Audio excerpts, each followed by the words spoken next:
basement, me, my pen and my pad. Started thinking about things I never had. Was broke as a joke, ain't never laughed. It's 3 a.m. 3 a.m. It's 3 a.m. And I'm here.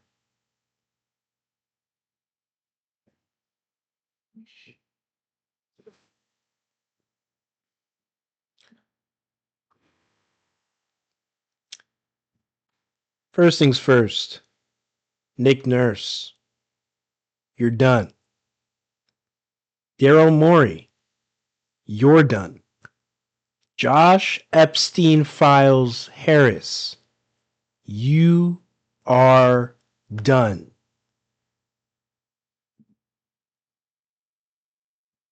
As losing to the most mid team in NBA history wasn't enough, you're down 10.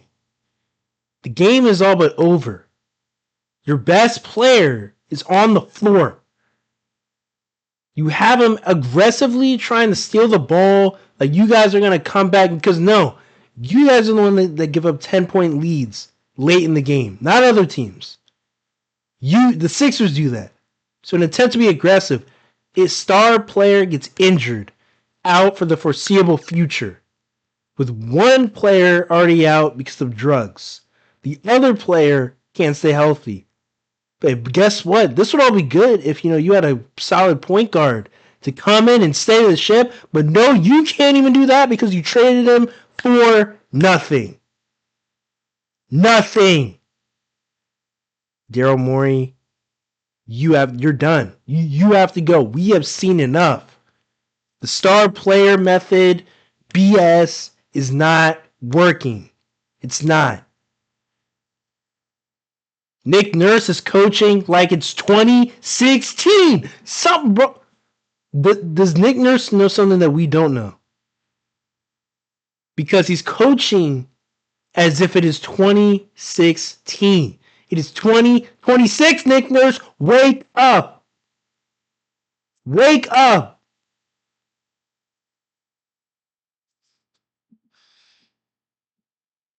Tyrese Maxey's out. VJ Edgecombe's been hobbled. Joel Embiid, we already know he's going to be out. I'm going to the Sixers game for some reason. I'm going to suffer Thursday night. PG's out. So no Maxey. No Embiid. No PG. Potentially no Edgecombe.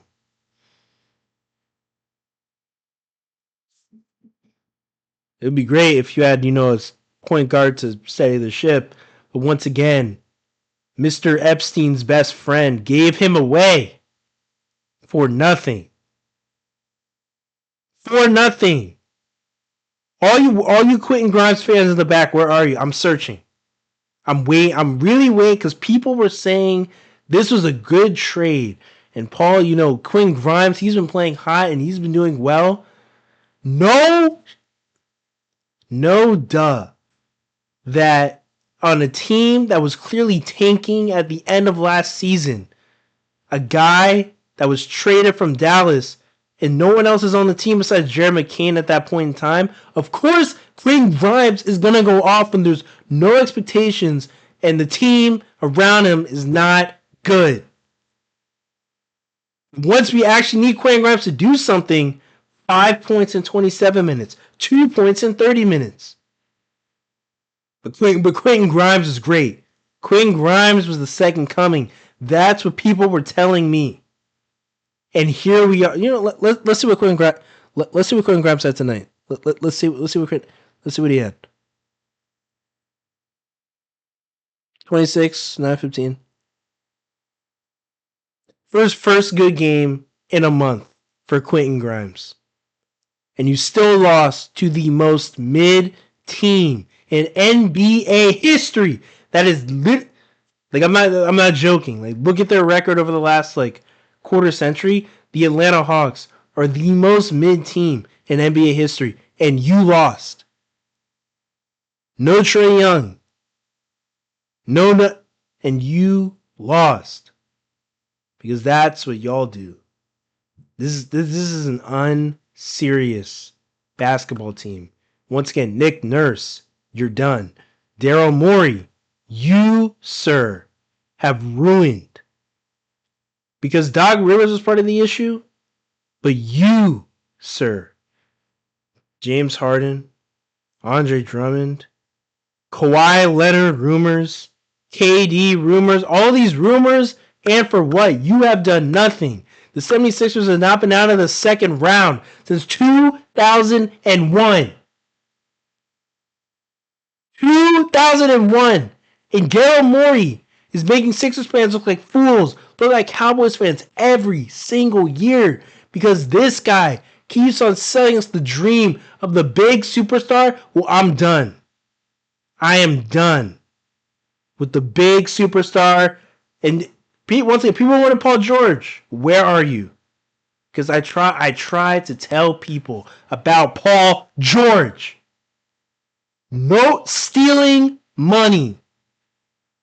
Stealing money that could have been going to someone that could have actually contributed, like Paul Reed or Jared McCain or Isaiah Joe. You can go back, but bro, Jaylen Brown, Jason Tatum, Jimmy Butler, Mikal Bridges.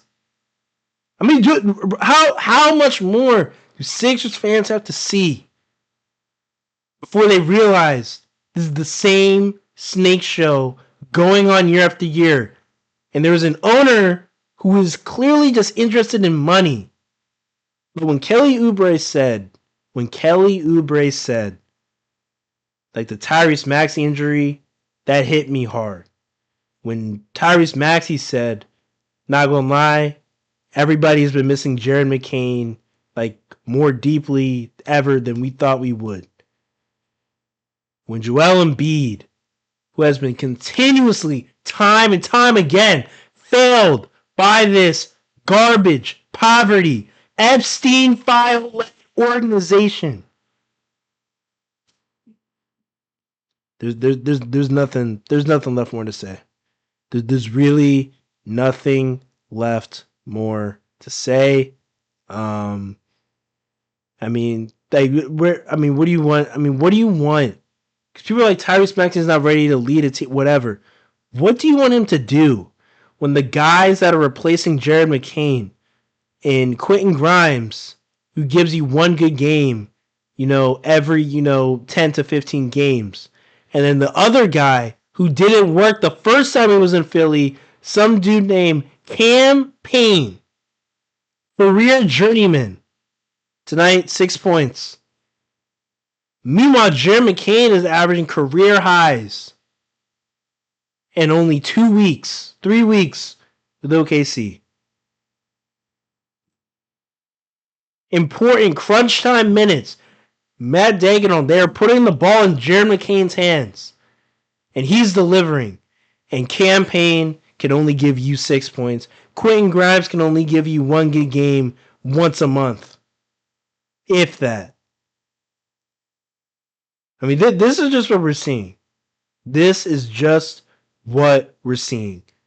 This it's a bad basketball team. You're going to eventually... The 76ers are eventually going to be overtaken by the Charlotte Hornets. At this point, maybe the Atlanta Hawks.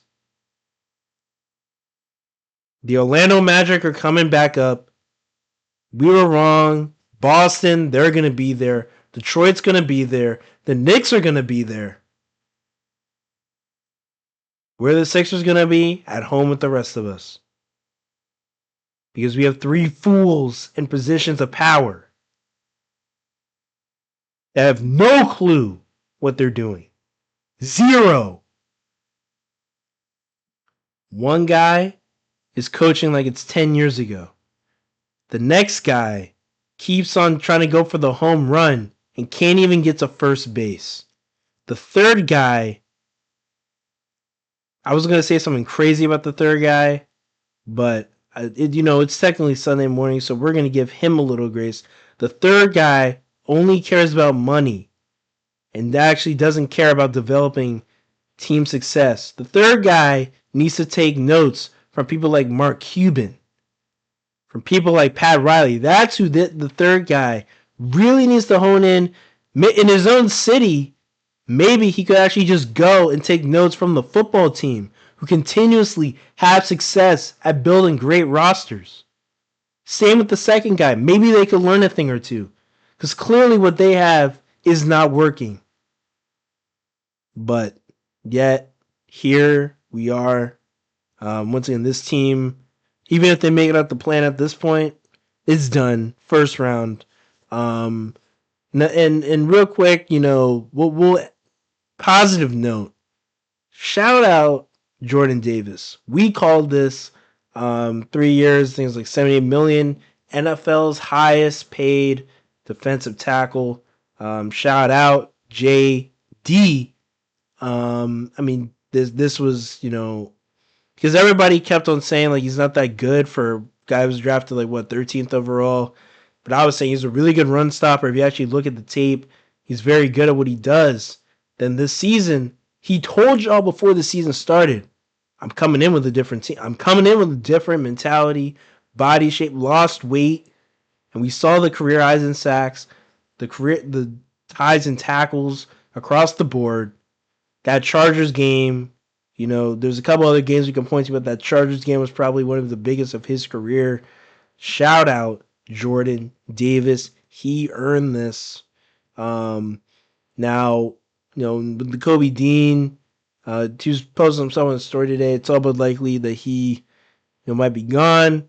But, hey, his brother, Jordan Davis, we got that under wraps. So once again, shout out Jordan Davis. 3 years, $78 million. Jalen Carter, Coop up next. Obviously, we'll get more into that as, we get closer to, free agency and a lot of names start dropping probably, next week. I think it's March 16th or whatever. But they just want to talk about something positive after, a team that, is just an absolute joke. Just an unserious team. And, star player gets injured in the most inexcusable way possible. Your coaching style is trash. Your general manager, has to go. It's done. It's over. The experiment has failed. I'm surprised he actually took VJ. I thought he was going to use his AI numbers. Because I'm Daryl Morey. I use AI. Thought he was going to do that and just draft Ace Bailey. The guy that skipped out on him. Thought he was still going to do that. But we got VJ. Got Tyrese.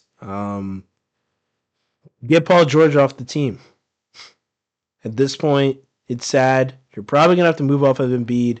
Once again, it is always good to move off a year sooner than a year too late. I keep telling people this. It's sad. It's tough. I know. Ask former players about it. But, hey, sometimes got to do things for the best of the team. It's tough. But I'm trying to tell people you could get a solid caliber center like a Zubac or guys that have stayed relatively healthy throughout their careers at the 5. That's all you really need. All you need is Clint Capella. You don't need DeAndre Ayton. All you need is Clint Capella. If the 76ers had Clint Capella, oh my word. I'm not saying Clint Capella is a world beater, but he is the guy that can get you 13-12, 15-8. That's Clint Capella. He can still get you that on some nights. And on a night where Adam Bona 4-7, Andre Drummond had 9-5. You're not winning with that. You're not winning with that consistently. So yes, do I want to a prime Houston Rockets Clint Capella on my team right now over Joel Embiid? Yes, I do.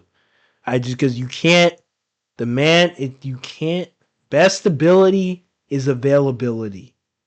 I know people have a hard time with that, but the best ability is availability. And if you're not, Embiid is great. get 35 points a game, and he can do all this. But that's like once every 6 games, if that. Like, it gets to a point where is the production, matching the, lack of, availability. And right now it's really not at that. So I would take, certain guys around the league, and we can certainly dive into that as well, but just had to get this rant off. Because once again, just so disgusted. Like tonight was the breaking point. Like your star player getting injured in the dumbest way possible. That's on coaching. That's on the organization as a whole. Once again, Justin Edwards, no minutes. Like, I'm not like you're gonna give campaign minutes, and you're not gonna give Justin Edwards minutes. Like that tells me everything I need to know. But hey, Justin Edwards, we might as well trade him and make him the next Isaiah Joe. Send him to a team like, I don't know, like the Pistons or something, and he can become a key 3-point contributor on a championship winning team. Because that's what we did with Isaiah Joe. That's what we're probably about to do with Paul Reed. We're about to run it back. Jared McCain, OKC, they're about to run it back. So it's probably Jared McCain and Paul Reed in the finals. And we're going to be home in the first round because we gave up those guys for essentially nothing. Daryl Morey chose Andre Drummond and Adem Bona over Paul Reed. Now look at him. Hey man. But I'm just a guy that goes off on random rants at 3:30 in the morning. I had a rough night, playing issues, and I got to deal with this team. But life isn't fair. Hey, Michigan basketball, as long as I got that, as long as I got those guys, I'm going to be okay. But for those that are not also Michigan basketball fans, that are Sixers fans, it's unfortunate. But we're going to get through this because, once again, as long as we have Tyrese Maxey and VJ Edgecombe, the 76ers will be all right. But hey, man, it's your boy, Philly Talk PA. Always keep it a buck. I'm out, y'all.